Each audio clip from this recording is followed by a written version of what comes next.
So, welcome everyone to our episode 5 of the LBank Show. With us today, we have none other than less Shantnoo, the CEO of Encryptus and LBank advisor. Hi, Shantnoo.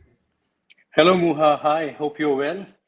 I'm well, and I'm very honored to have you here as a guest of the LBank Show, episode 5. So, today we will have three parts. Basically, we will try to educate some users about cryptocurrency and answer their questions. So, the first part Sure. gonna be what has been on your mind recently, and the second part gonna be AMA, answer some questions, and the third part Okay. will be just closing. So, I need to ask you, what has been on your mind recently? Well, recently it's been a roller coaster ride, and I'm sure that a lot of people must have, or they are still experiencing it. But honestly, I did not think that Bitcoin will bounce back so quickly. And I'm being very frank. Um, I'm the last person on this planet to ask where the Bitcoin price is going to be tomorrow, because my honest answer is it's very hard to guess the next move of Bitcoin.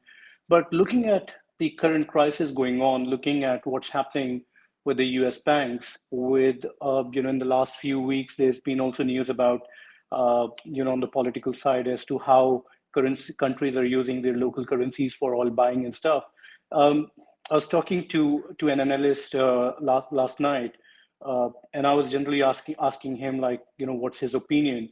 Uh, he said, like, it's a long term game, and we'll have to see that what really happens. But the US is doing everything possible to safeguard the US dollars, and the right intervention from the US authorities to safeguard to banks and the users funds. I think that's the key here. And probably this is something I realized from the saga. Things can go wrong, but what you really need is a backup plan if things go wrong. We don't want crypto companies who close down overnight. Like, I was very impressed with, I mean, it was not a nice news to hear about Silvergate, for example, but I quite like the fact, like, they funded all the users, all their money, they gave them a timeline to withdraw the funds. And this is the kind of honesty. Well, a lot of crypto folks would probably not agree with me, but at least we need from the crypto industry as well to tell what's going to happen next. I know, like, there are 22,000 plus tokens, and the question is who to believe and who not to believe. But long story short, I feel the market sentiments are quite positive, and people are slowly understanding the value of Bitcoin specifically. A lot of institutions are buying more and more, which is absolutely good news for our industry. And at the same time, like, gold-pegged coins are also gearing up. Like, people are trying to find safe havens where they can park their funds. So I think this is how Bitcoin is getting probably a little more popular among the non-crypto folks as well. So we can say that this happening in the industry is bringing the non-crypto people into the crypto. I think at least they are reading more about what's happening with the financial ecosystem. And I'm a strong believer it's not either cryptos or banks who will survive. I think they both need to coexist. And coexistence is a long term game. There's still billions of people who do not even have access to technology. How do we plan to get them on the crypto ecosystem? So, which means it has to be a long term plan. Uh, so I personally think, like, people at least are doing more research. They're reading more about bitcoins and why it could be an asset class or why it is an asset class. And regulators are also playing an active role. I mean, they were playing an active role, but suddenly, things have got a little more serious from the regulatory aspect as well to regulate the industry in different jurisdictions. I mean, recently I was in at one of the events in Europe, and I was a bit surprised actually to see that there were very few crypto projects, but there were very serious players out there in the conference. And instead of payment, like, not just payment companies, but also there were a lot of compliance companies as well, and companies who takes care of, like, end-to-end compliances and monitoring, which actually is a good news. It means that these companies are finding room among the crypto folks. Those are some exciting news. I mean, and we can hope maybe the bull market will come sooner in I our hope industry. so. And my guess is as good as yours. So hard to say when would this happen. But yes, I mean, overall the sentiments are positive.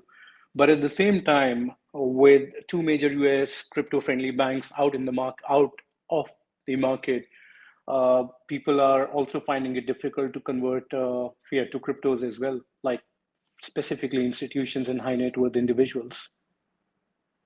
I totally agree with you on that one. But I must ask because what is Encryptus actually building? Can we talk about that more? Sure, absolutely. Well, Encryptus is doing nothing extraordinary in my personal opinion. What we are doing is cryptos and compliances. They are both combined to offer fiat products.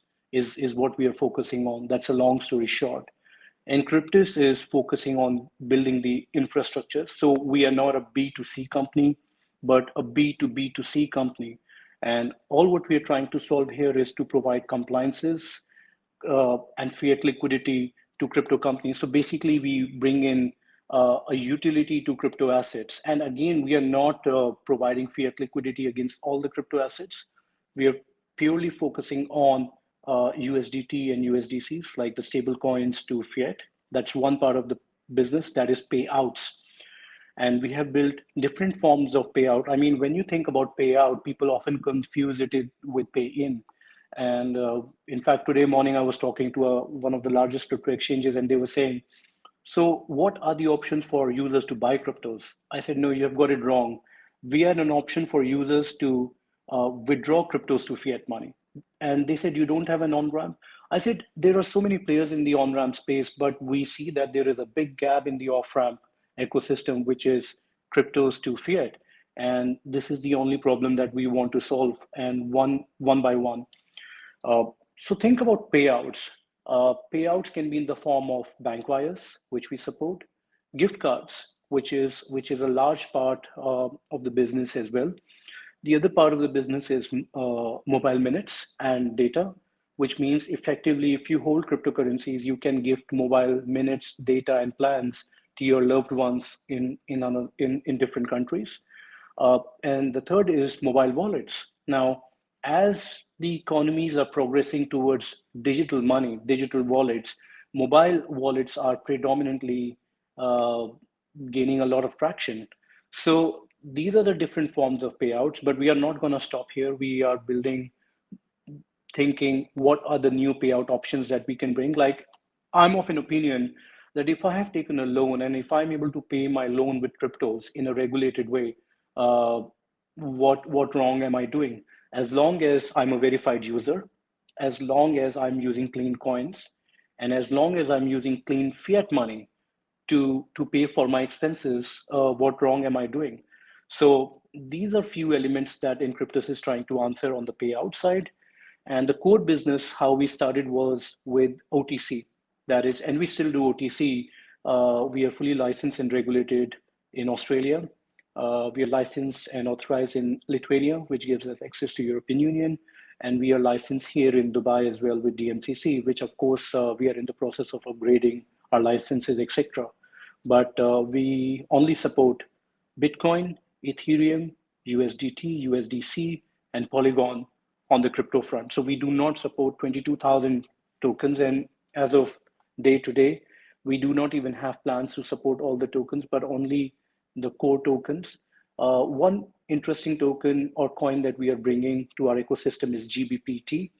This is a token, or I should say, an asset class, basically that is pegged to GBP. They are licensed in the Isle of Man, and we are bringing this to our ecosystem against GBP.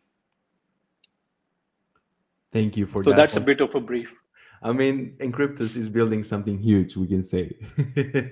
Well, we are doing just the basics, right? As I said, like other companies have, the large crypto exchanges, the large on ramps, they have done a wonderful job. All what we are trying to do, Muha, is provide use case to cryptocurrencies. I mean, initially I thought about this in 2017, But as they always say that don't be disappointed if you do not get into the market at the time when you want it. When I sincerely feel now it's great that I did not enter in 2017, uh, because during these 5 years, I think I've personally learned a lot. Uh, and I still feel that I'm still learning more and more about crypto industry. So I'm all what we are trying to do here is I'm bringing my remittance experience. I worked in the remittance space for 10 years, and I've been in the crypto space for 7 years. So literally just trying to merge the two and provide the infrastructure for other companies to use, and we focus on building utility in a regulated and in a compliant way. And of course, it's most importantly, it's the team. The team is more important than your vision, because if you have a great vision but there is nobody to execute that vision, I think it's a waste. But we have got a very strong team who understands the core value, the ecosystem presence, and what is it that we want to deliver. So I think we are getting there. Great. I mean, but I must ask because recently our users heard about the partnership that Encryptus and LBank had. So could we tell the users what Encryptus bring to the table for LBank users? Absolutely. I mean, this is something that we have just signed with LBank, and LBank happens to be one of our first clients, where we'll be rolling out fiat payouts. Now, the services would only be available not just with LBank, but with any other crypto exchanges, only to the countries that we support. So we do not support sanctioned countries, of course, and of course, high risk jurisdictions, and also some jurisdictions like the United States, Canada, and Japan, because we are not licensed and regulated in those jurisdictions. So effectively, other jurisdictions are still pretty much okay. Uh, we have been working very closely with LBank, and what we have seen is that they have a very strong and a loyal user base of few million users. And now, what we are aiming to establish with LBank is to provide an off-ramp facility. So, when a user goes to withdraw, they will be presented with two options: a, like any other crypto exchange, wherein you can just withdraw your crypto assets, or you can withdraw your cryptos to fiat. And once you click on fiat, then you are presented with multiple options like bank wires, gift cards, mobile wallets, and mobile top-ups. So effectively, if a user is holding USDT and USDC, they can choose one of these methods on on the LBank platform itself. So they don't have to create a separate account with Encryptus.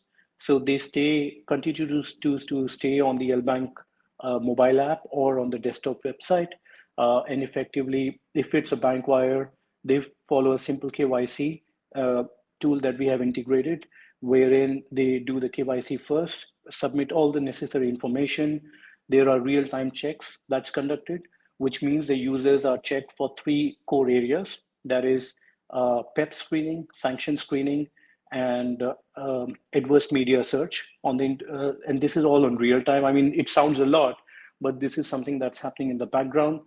And if the user is clean, the funds are clean, it moves into our wallet, and we help the users to pay out the money into their bank accounts. For example, in well, I don't like to promise more and deliver less, but I would say within 24 to 48 hours, the user would receive the funds into their bank accounts. So let's say somebody from EU or from other countries from EU, basically, can they send to their family in non-EU countries? Absolutely. So for now, we are launching 79 countries payout, which includes European Union as well, and of course some countries outside EU, and that's for Bankwire 79 countries. And what we see is local currency. Say, for example, I want to pay out in Philippines peso (PHP) or Indian rupee. I can do a bank wire in the local currency. In certain countries like Nigeria, they can do in NGN, etc. Which means, and there are also, I don't have the list in front of me, but in some countries we also support multi-currency payouts, which means a local currency and US dollar bank account wires as well. So once they do the KYC, they fill in the questionnaire. they straight away can convert the cryptos to fiat money. Those are wonderful news. I mean, for the people who are working outside the border. And Absolutely. And I mean, also look at the spot traders as well. Say, for example, I'm a spot trader and I'm trading on LBank, and let's say I make $70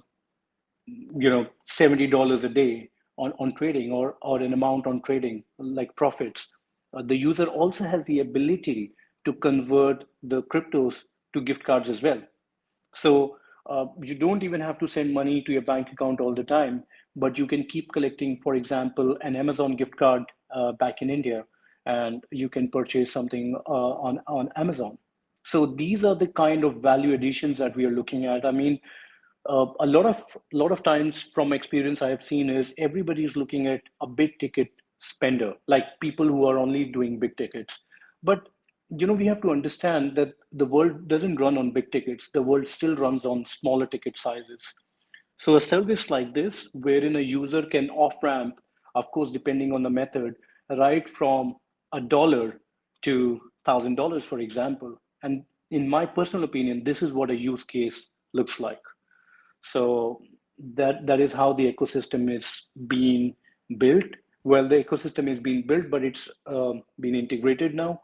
And also the other fascinating things could be like business payments as well, of course, which is due in, I would say, Q4 this year. that's wonderful. And you mentioned experience, and experience is large, basically. So could you tell us the backhand story, or the story, how did you came up with Encryptus, and what is the Hmm. story behind the project? Well, as most entrepreneurs, you have to believe in what you do first. And I felt that I got my basics pretty strong while I worked in the remittance space. So effectively, I worked in the instant money transfer industry uh, for over 10 years. And the good thing that has always happened in my life is I've worked in the startup environments. And when you work in a startup environment, you actually end up doing more than your job role. So there were key corridors in the European Union like France, Germany, Italy, and of course, United Kingdom. And the best thing was, Muhammad, that I was a part of the change that was happening when there was no FCA. Before that, there was FCA, FSA in the UK, for example, and before FSA, there was just HMRC. So I've seen the transformation of how the regulations have changed in the remittance space.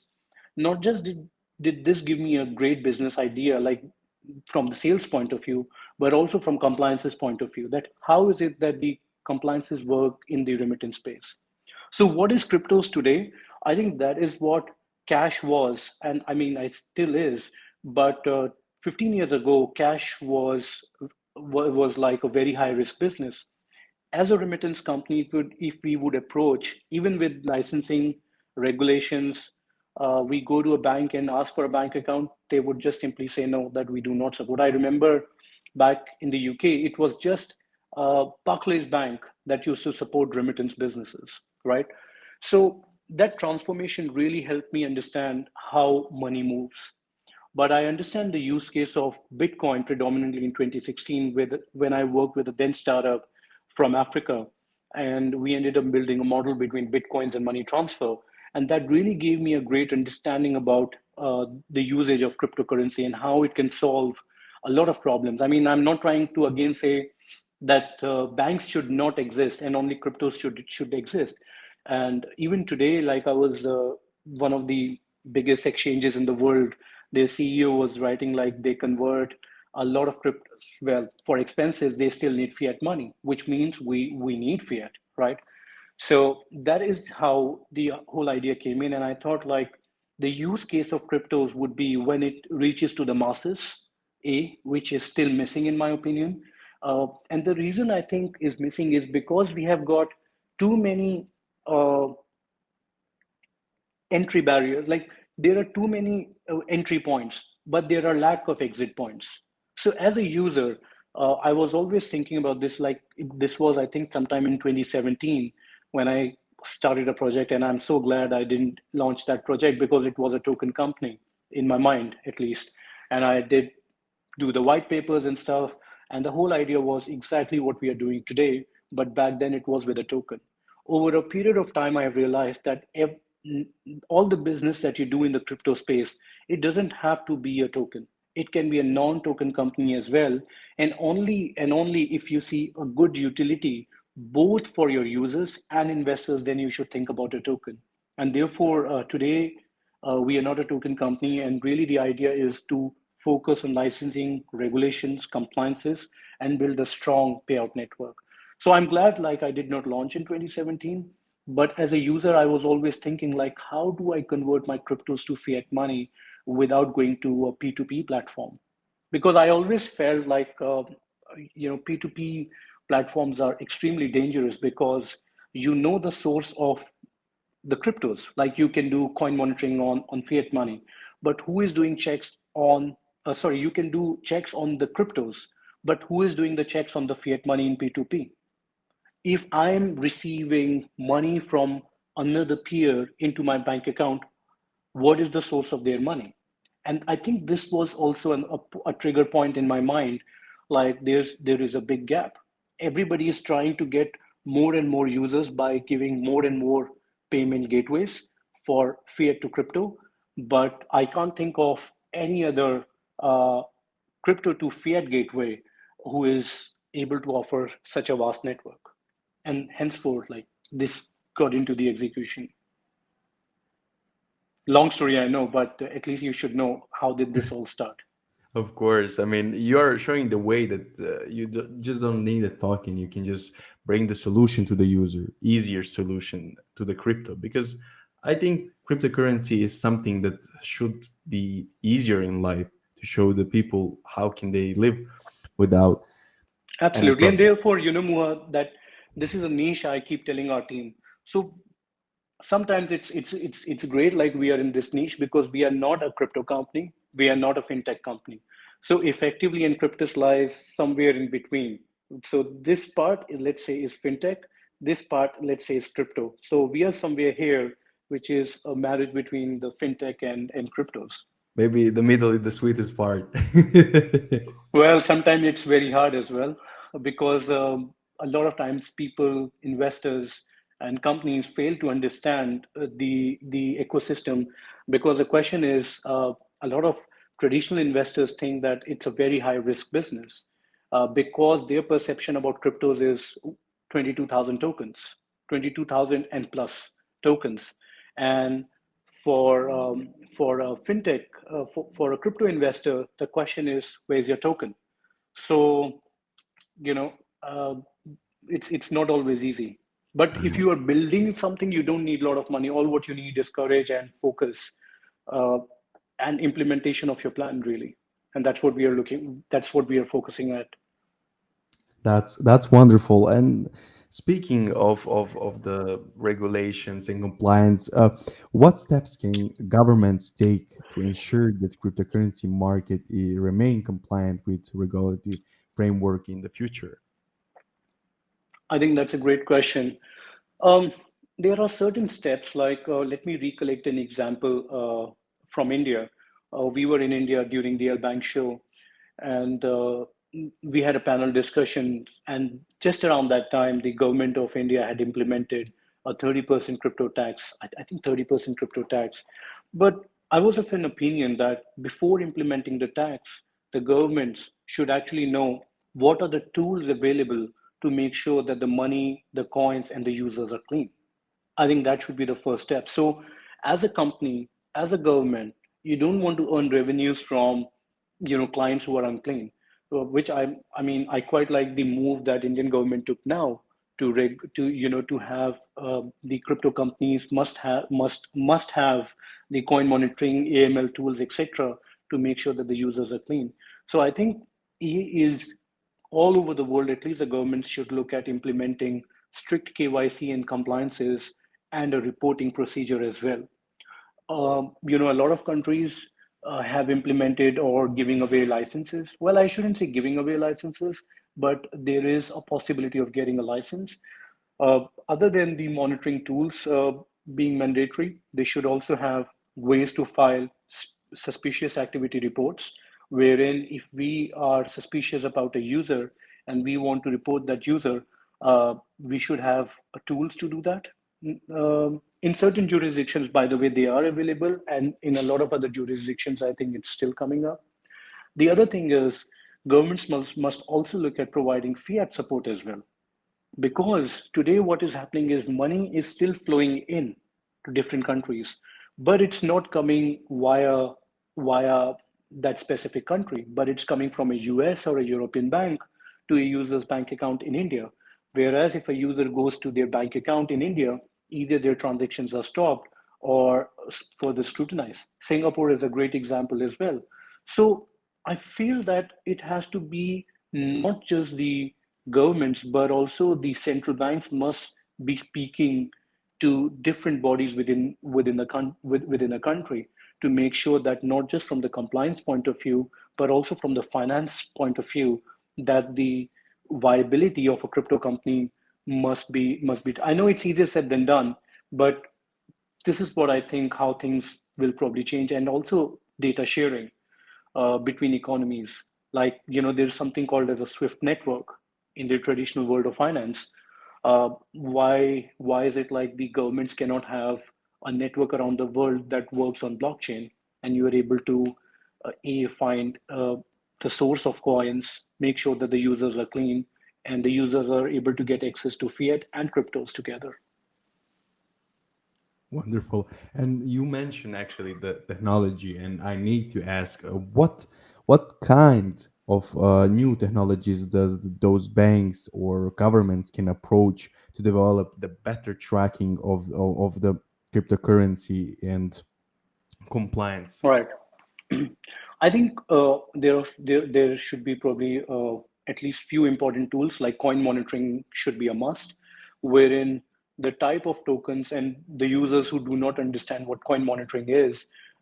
If I'm user A and Muha is user B, and I'm transferring him coins. Now, what is important in this chain is it's to identify where did Shantanu get his coins from, and so the source of coin makes a big difference. The wallets makes a big difference. So let's say I do a transaction with Muha and I send him clean coins. Clean coins are those coins. Uh, well, unclean coins are those coins which have been used in the past for negative activities. Negative activities could be anything. Could be money laundering. Could be ransomware. You use it on the dark web, etc. That's an unclean coin. Now, as a user, if you go on P2P, it's very, very important to make sure. Now, as a user, I can't make sure because these softwares are not available. And by the way, I'm not promoting anybody or not encouraging people to look at AML bot, but there are some programs available on Telegram, etc., wherein if you put the wallet address, you can check whether the wallets are clean or not. So I think coin monitoring is very, very important. We don't use, by the way, ML bot. We use some other softwares. We use TRM Labs, which, in my personal opinion, is very, very sophisticated, and it gives us great insights about the user's wallet and the coins. The other tools should be to identify your users. And when I say users, it could be an institution or it could be an individual users. If it's an individual, it's an institution, you must go and get to the UBO level, which is ultimate beneficiary owner.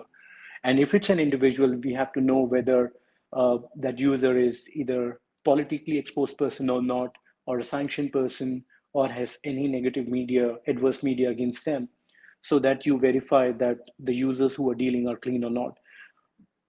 So the governments don't need these tools really, but what I feel is that the crypto companies who are operating in a specific jurisdiction, Muha, they must have these tools. And C, which nobody talks about in the fiat ecosystem, is fiat monitoring as well. So companies should have proper controls wherein if I'm a user, let's say I'm sending every day $499, which is below the threshold, right?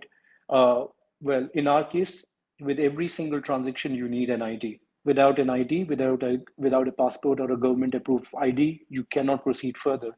But that also means that this should be made available to the users, so that the users are able to move the funds into the ecosystem that requires fiat monitoring as well.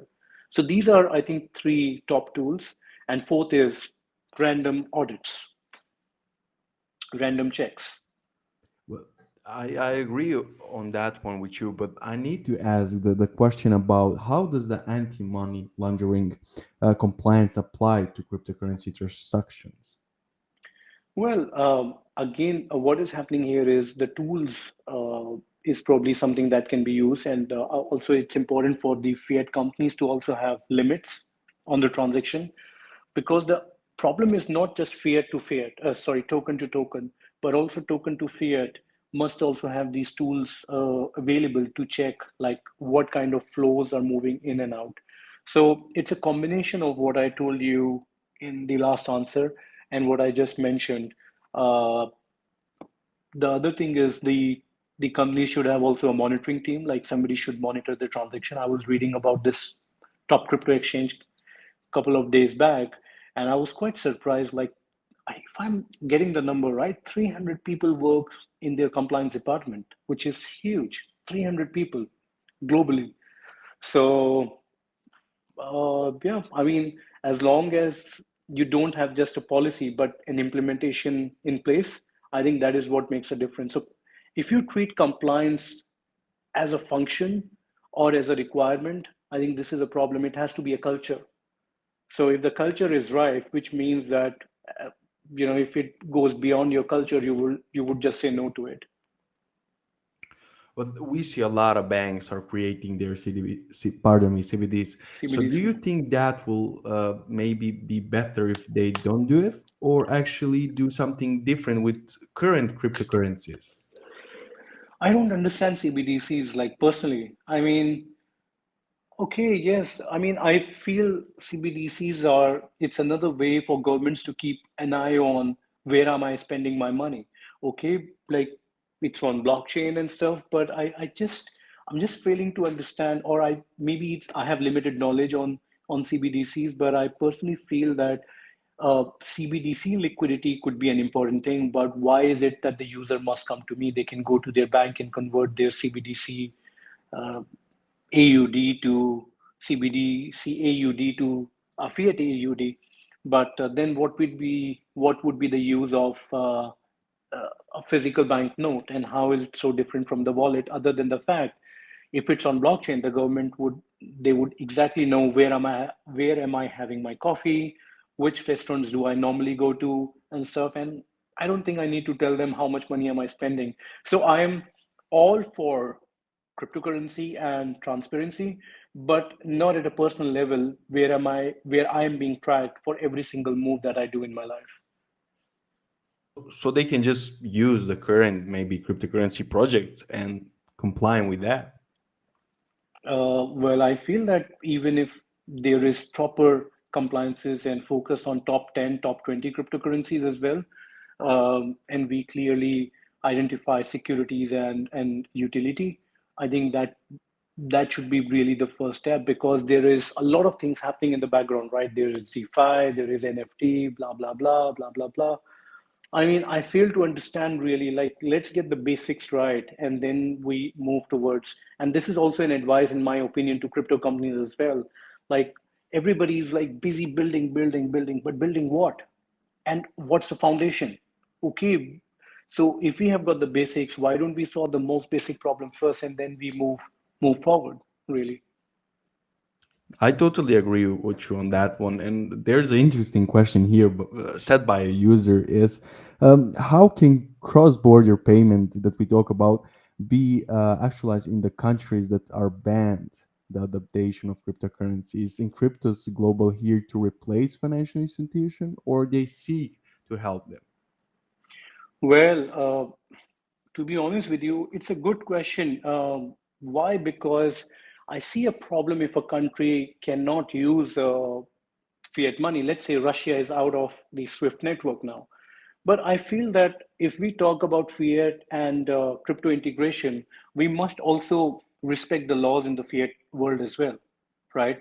Which means that at the end of the day, okay, if we are running a token to token business, or we don't care, or a lot of companies don't care. I mean, we do care because we, at the end of the day, do declarations to our regulators, to our banks, that we are not doing any transactions in sanctioned countries, etc. As I said, you have to follow the laws of the game, the rules of the game. And the rules of the fiat game is that uh, we are dealing with two enemies, fiat and cryptos.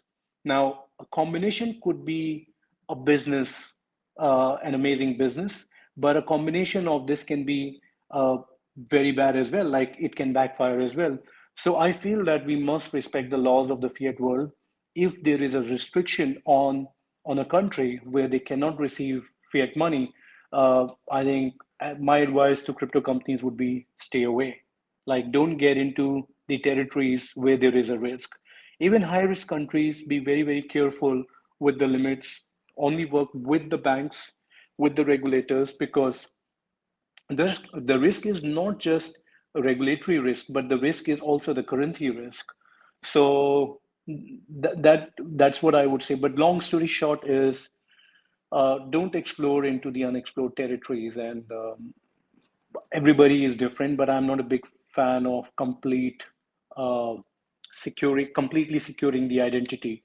At the end of the day, if we have to exist in this world, at least as of day to day, the rules are very clear that you have to be transparent. Data sharing must happen with the regulators. So I cannot do a transaction to a sanctioned country and then ask our compliance, okay, go and tell the regulator, yes, we deal with sanctioned countries. I mean, it's suicidal. And the other thing is, Muha, the world of compliance is unforgiving.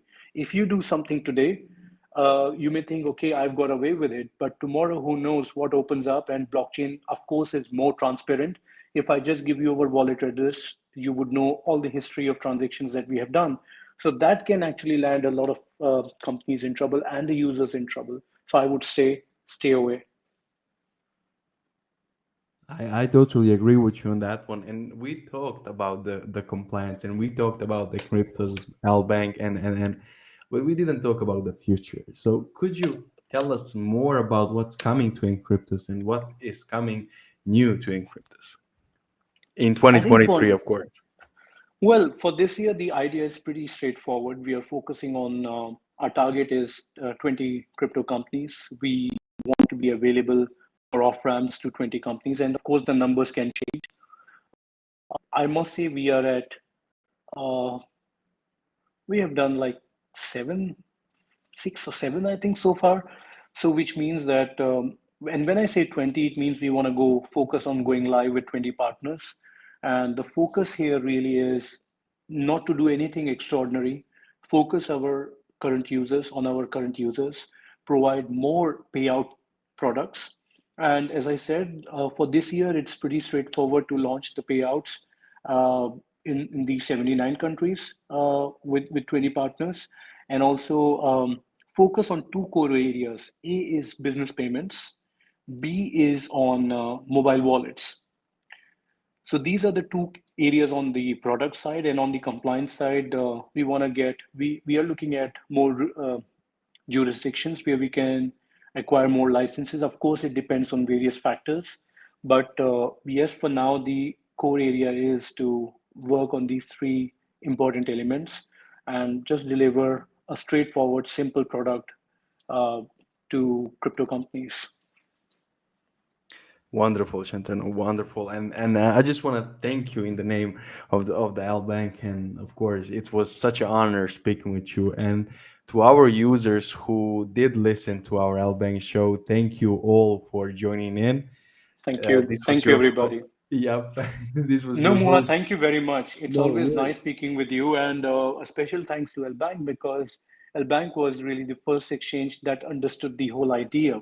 The the founders at LBank were very clear that they wanted to bring in more utility for their users. A lot of users, a lot of exchanges, since we are interacting with them, they also think like it's not a great business product for us because we will end up losing users. But I feel that at least there was this exchange bank that understood the whole idea, and they are like, okay, we are keen to offer the services to our users, because if they want to withdraw, we want them to have an option, and this seems to be a good option for them. So special thanks to LBank and the founding team at least for giving us an opportunity to start working with you guys. And I'm being very keen to take this forward and provide more useful products. Of course, of course. Thank you for having the time to talk with us today.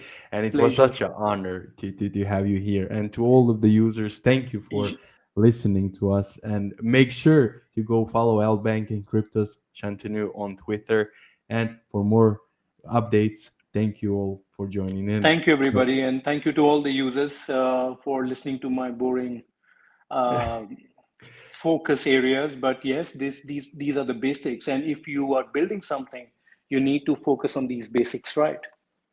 Thank you, of everybody. course, we hope to Thank you, see you Muha. soon, Shantanu. Thank you. Cheers, mate. Bye bye. Thank you. Bye.